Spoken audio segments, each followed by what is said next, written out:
Some roads don't lead anywhere in particular. They simply carry us through ourselves. This morning, the streets of Da Nang were a strange kind of light. Not the harsh glare of the summer that has just passed, nor the pale gray of the year-end rains yet to come. It's the light of a season in transition, when the sun has begun to soften, like someone who has just learned to speak more gently. I sit in the car, the window half down, letting the breeze slip in, carrying the dampness of the sea and the scent of asphalt still wet from last night's rain. This city doesn't rush to introduce itself. It lets you discover it corner by corner, like turning the pages of a book with no title. There is no need to hurry through it, no need to arrive anywhere too quickly. The city seems to know this about itself, and so it simply waits, unfolding a little more with every turn of the wheel. Somewhere behind me, the place I started from is already fading into the ordinary blur of things left behind. That's the strange gift of a morning drive. It doesn't just move you through space, it loosens you a little from whatever you were carrying before you got in the car.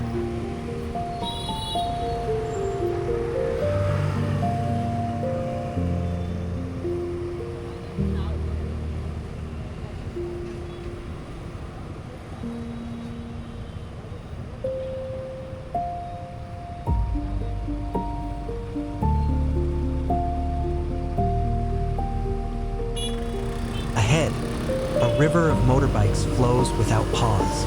Thousands of vehicles, thousands of people, each carrying a story of their own, a destination of their own, yet all moving to one shared rhythm, the rhythm of a city waking up.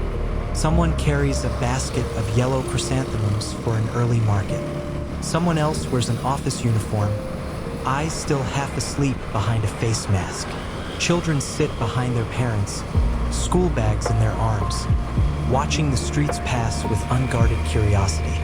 A street vendor balances two woven baskets on a shoulder pole, moving against the current of traffic with the calm of someone who has done this every day for years.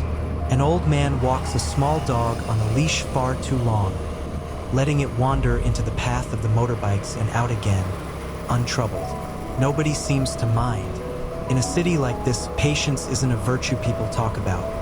It's simply how the streets are built, how everyone has silently agreed to move. The honking here isn't anger.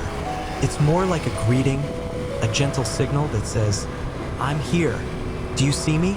If you come from a place where silence is politeness, this might surprise you. But listen long enough, and you'll recognize it as the language of Vietnamese traffic. Chaotic, yet never disorderly. Loud, yet never hostile. It is, in its own way, a kind of music. No melody, but a pulse, steady and alive.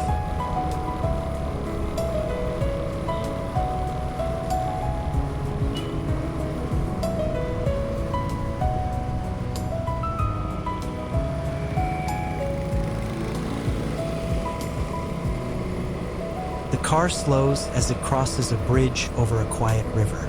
The water lies still, its surface reflecting rising towers alongside a few old tiled roofs that remain like wrinkles of time. There's a strange beauty in the contrast here. The new and the old don't compete. They stand side by side, like two old friends telling each other stories of their lives. A fisherman casts a line from the riverbank below, in no apparent hurry to catch anything. A ferry, small and unhurried, cuts a soft wake across the water, sending ripples toward both shores at once, toward the glass towers and toward the tiled rooftops equally, as if the river itself refuses to choose sides between old and new. In the distance, the curved silhouette of another bridge rises through the thin morning mist, as if waiting for nightfall to come alive. They say structures of steel and concrete can still hold a little magic, a little fairy tale within them, if you're willing to look slowly enough. By day, it is only an outline, patient and half-hidden. By night, I imagine, it will bloom into color, and the sky today is neither harshly bright nor rainy. A thin veil of clouds stretches overhead, letting the sunlight through in soft, gentle streaks that fall onto a road, still holding a trace of the night's moisture. The wind carries a faint coolness now, barely noticeable, but enough to remind you that summer here is about to give way to a short, tender autumn. In Da Nang, autumn doesn't arrive loudly, the way it does in places with 4 distinct seasons. It comes quietly, in each early morning breeze, in the gradually fading sunlight, in the way people begin slipping on a light jacket before stepping outside. If you're not paying attention, you might miss it entirely. But if you're here in this car, looking out through this window, you're witnessing it right now. Even the light seems to know something is changing. It falls at a gentler angle than it did a month ago, less insistent, more willing to share the sky with the clouds instead of burning through them. It is the kind of light that asks nothing of you. You don't need to shield your eyes from it. Only sit and let it pass over your skin like a hand laid briefly on your shoulder.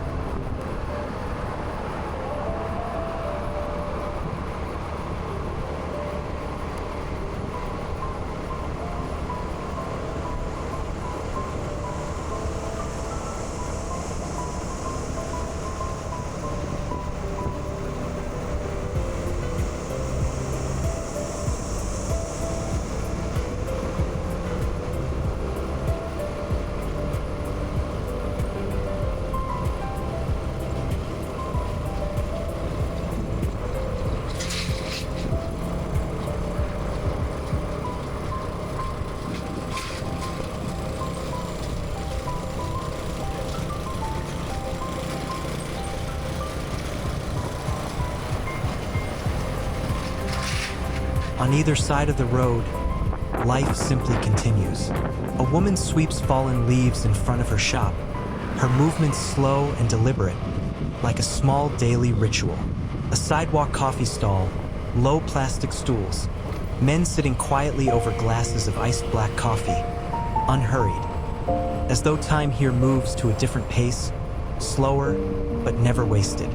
Further along, a barber has set up his mirror against the trunk of a tree, a single wooden stool beneath it, waiting for the day's first customer. A group of elderly women stretch through their morning exercises in a small park, their motions unhurried and precise, practiced over decades. A young couple shares a bowl of noodles at a corner stand before work, leaning close, talking about nothing in particular. The kind of small, unremarkable happiness that a city like this seems to produce without even trying.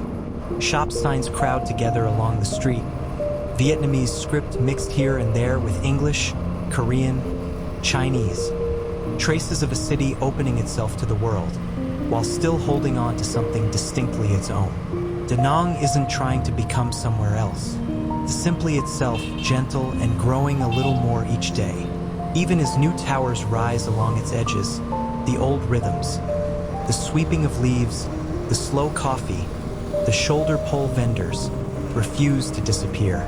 They simply make room, the way a family makes room for a new member without forgetting the ones who came before.